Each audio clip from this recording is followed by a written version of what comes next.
it's Mishi and welcome back to my channel.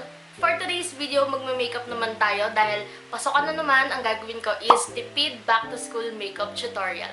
Itong makeup look na gagawin ko is school-friendly, hindi masyadong plakado at hindi masyadong makapal para naman hindi tayo mapuna na para tayong magpa-party o magwawalwala o kung ano man. Simple lang yung gagawin nating look, of course. Syempre, yung iba dyan, high school students pa lang at yung iba namang school, hindi pumapayag na may makeup. For college students, pwedeng-pwede rin to para magmukhang presentable din tayo. Syempre, ayaw natin magmukhang zombie sa school, especially kapag stress tayo sa mga performance tasks.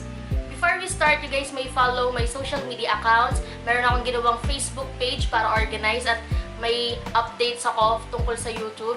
Meron akong Instagram dyan, Twitter, at gumawa rin ako ng bagong YouTube channel, which is yung ina-upload ko doon yung mga reaction videos ko, yung mga music and covers. Don't worry kasi ilalagay ko naman yung mga links dyan sa may description box and ilalagay ko na rin yung mga products na minention ko or gagamitin ko sa video na to, pati yung mga price nila. By the way, this is a collaboration video with Jayel. Gumagawa siya ng mga Watson's haul, ng iba't ibang haul at ng mga makeup looks. So, pwede niya i-check yung channel niya. Ilalagay ko rin yung channel niya dyan sa may description box para hindi na kayo mahirapang hanapin. Okay, without further ado, let's start.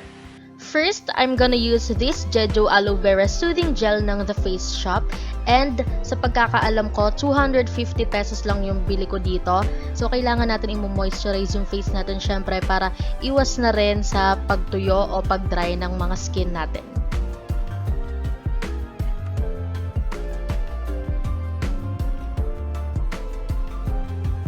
And then, I'm gonna use this No Shine Mattifier ng Quick FX para mag-prime ng face. And of course, guys, you may use a sunblock. Mas okay yon para ma-protect natin yung skin natin sa sun. Finocus ko lang siya sa area ng face ko kung saan lagi nag-oil up. Sa video na to, guys, hindi tayo gagamit ng foundation dahil para sa akin, hindi naman siya necessary. Pero kung gusto niyo naman gumamit, pwede kang gumamit ng mga light coverage lang para hindi naman masyadong ma-heavy sa face kasi parang hindi ganun ka-komportable. Meron tayong dalawang options for concealer. Pwede itong Maybelline Fit Me Concealer.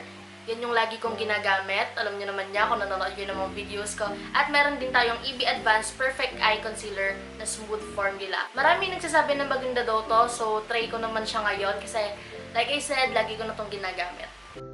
Of course, maglalagay ako sa under eye area ko para matanggal yung eye bags ko dyan. Pati na rin maglalagay ako sa may dark spots or dark areas ng face ko, especially yung mga pimple marks ko.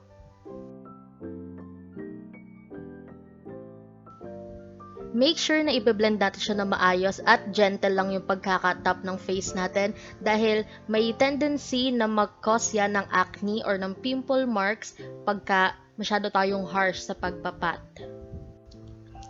And now, gagamitin ko tong EB Advanced 2-Way Cake Foundation. As you can see, guys, na-hit ko na yung pan kasi sobrang ganda nito at may medium coverage siya. As you can see, guys, pinofocus ko din siya sa may under eye area ko dahil mas nagkakaroon siya ng coverage. And of course, don't forget your neck para magpantay sa skin tone ng face natin. At make sure na gentle lang din yung pagkakatap ng sponge sa ating face. I'm gonna use this Careline Best Brow Liner in the shade Taupe. Super ganda ng pangkilay na to. Binabrush ko muna siya gamit ang spoolie and then finifill ko lang yung mga parts na parang walang ganong ka-strand ng hair. And then binabrush ko lang ulit siya gamit yung spoolie. Remember guys, mas natural, mas okay. And then, gagamitin ko itong Vice Cosmetics Aura Contour in the shade Porshur. I swear guys, maganda tong pang-contour na to. Tamang-tama lang yung shade niya at super affordable pa. Kailangan pa rin natin mag-contour para kahit papano mabigyan ng dimension yung face natin.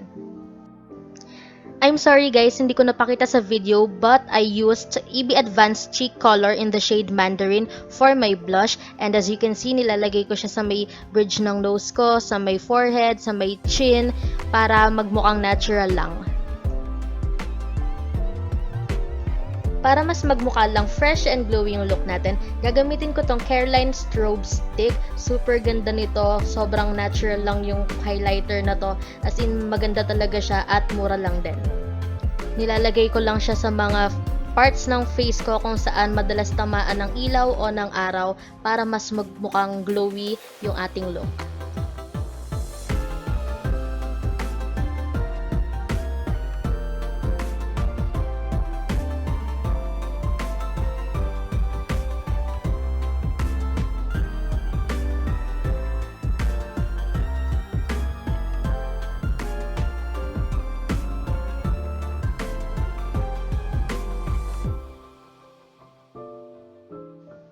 Kung napapansin nyo guys, parang nagkaroon ng shadow yung eyelids ko. Naglagay ako ng konting contour na gamit ko rin yung Vice Cosmetics na Porshur. At naglagay ako dahil parang magkaroon ng dimension yung ating eyes. After that, kinecurl ko na yung eyelashes ko. Pwede nyong gamitin yung kahit anong eyelash curler na meron kayo dyan. And yung eyelash curler na gamit ko is from EB Advance or Ever Bilena. Basta, dun lang sa dalawang yon, yung grip. And of course, hindi na tayo gagamit ng false eyelashes dahil sa school lang naman tayo pupunta. Gagamitin ko itong Maybelline Hypercurl Volume Express Mascara. Ito, super ganda nito at matagal na rin to sa akin. Bumili na ako ng panibago kasi maganda talaga siya at super affordable din.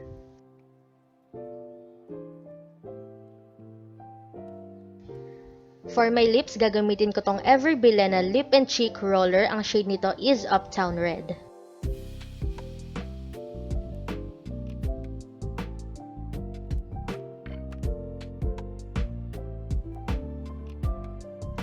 And of course, kailangan natin gumamit ng lip balm. Ginamit ko tong Careline lip balm in the shade Strawberry para hindi mag-dry yung aking lips.